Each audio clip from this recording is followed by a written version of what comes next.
It is the Dodgers and Blue Jays, big boy baseball, two heavyweights in every sense, led by an aggressive defending champion looking to repeat. From MLB.com, this is the Morning Lineup Podcast. I'm your host, Will Leach. Today is Friday, October 24th. That date sounds familiar. Oh yeah, that's the day the World Series starts. That's today. We're going to preview Game 1 of the World Series, and we're going to do so in under 10 minutes, because today is the day that the World Series starts. Today! He got in! The Blue Jays win the pennant! The Blue Jays win the pennant! They're going to the World Series!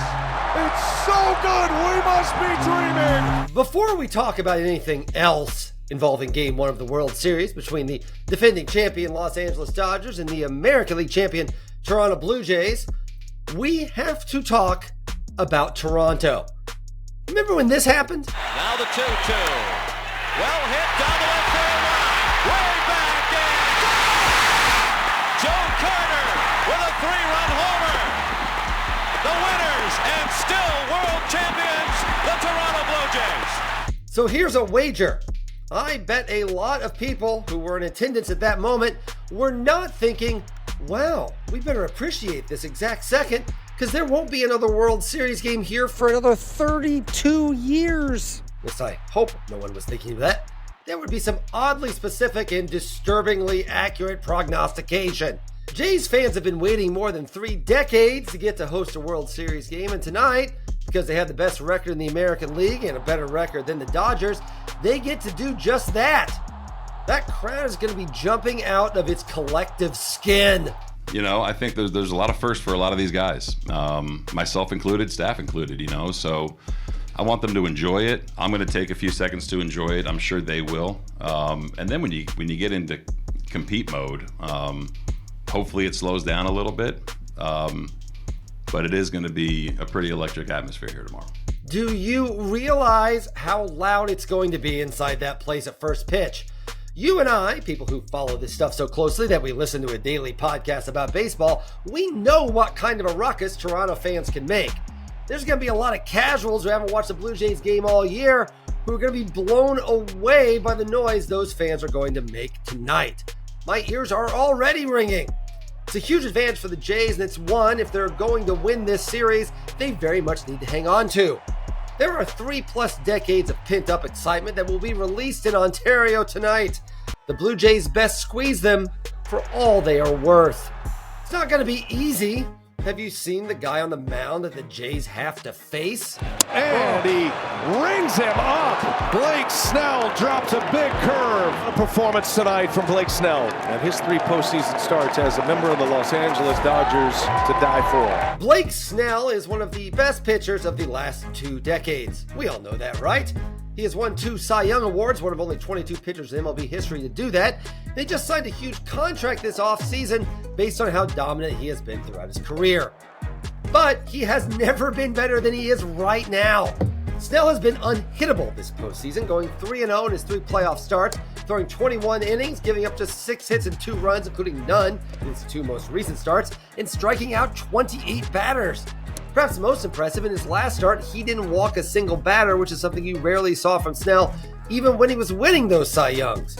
The Brewers looked completely helpless against him, just muttering to themselves as they retreated back to the dugout over and over and over. And now the Jays have to face him in Game 1. Right now in the moment, it's the most important start of my career, have a chance to win a World Series, the ultimate team goal, and this is probably the biggest start of my career. The Jays don't have anyone like that on the mound, and in fact, they've been pretty coy about what their pitching plans for the whole series are. One thing we do know, though, the Game 1 starter is going to be Trey Yasevich, the 22-year-old kid whose 7th big league game is going to be Game 1 of the World Series. He doesn't sound too nervous about it, actually. I've been able to go through this and handle it as diligently as possible, with this being my rookie season and having these high pressure games. I try to treat it as if It's not as high pressure as it is mentally, but I know it's there. I have to say, I would sound a lot more nervous about it than he does. I am more nervous about it than he is. But heck, even if he's great, he's still not Blake Snell. Nobody is. Which is why the Jays have an uphill climb in Game 1 right from the get-go.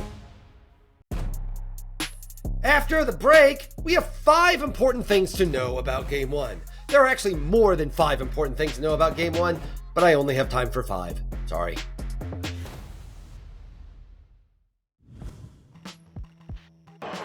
Ohtani, did he? Ohtani! Ohtani has done it again! His 3rd home run! Okay, the aforementioned 5 most important things about Game 1. First important thing about Game 1, the first batter of the game is going to be Shohei Ohtani. Can you actually believe it took me this long to mention Shohei Ohtani? Ohtani's coming off what is probably the best baseball game anyone has ever played, and as the leadoff man, he's going to be the first guy to come to the plate in Game 1 of the World Series. And remember, he didn't actually have a great World Series last year. He was 2 for 19 with no RBIs while dealing with injuries. One suspects he'd like things to go a little bit better this time. Second most important thing about Game 1, Vladimir Guerrero Jr. has a chance to have the best postseason in MLB history. Is whacked to left field. Forget about it. Gone. Vladimir Guerrero Jr.'s 6th home run of the postseason makes it 5-0 Toronto. Vlad Jr. had 3 homers and a 1.330 OPS in the ALCS. And that number actually lowered his OPS for the postseason. On the whole, this October, Vladdy is hitting .442 with 6 homers and a 1.440 OPS over 11 games this postseason. No player has ever put up an OPS like that in a postseason in which his team wins the World Series. The top 5 minimum 60 plate appearances are Alex Rodriguez in 2009, David Freese in 2011, and David Ortiz in 2004, 2007, and 2013. David Ortiz was pretty clutch. Vlad Jr., the most beloved of all the Blue Jays, could make some real history starting tonight. Bo Bichette has been working out. JP Morosi asked him how he was. He said, "I'm good to go" in terms of playing in the World Series. Third most important thing to know about Game 1, Bo Bichette is probably playing. Blue Jays shortstop has been out for more than a month with a sprained PCL.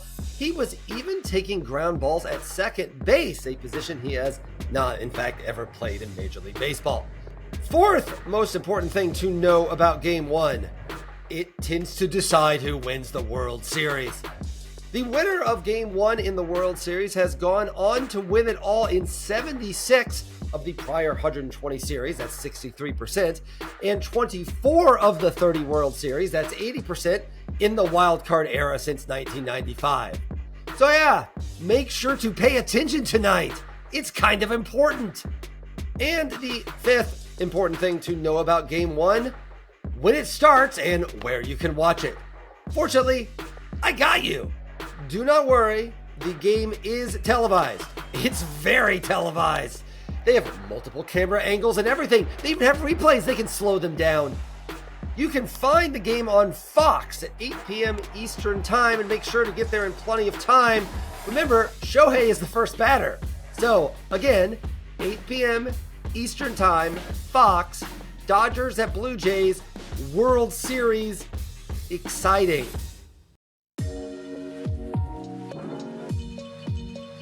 That's all for today's Morning Lineup Podcast. Thank you for listening. Please be sure to give us a rating and review and tell everyone you know about this podcast.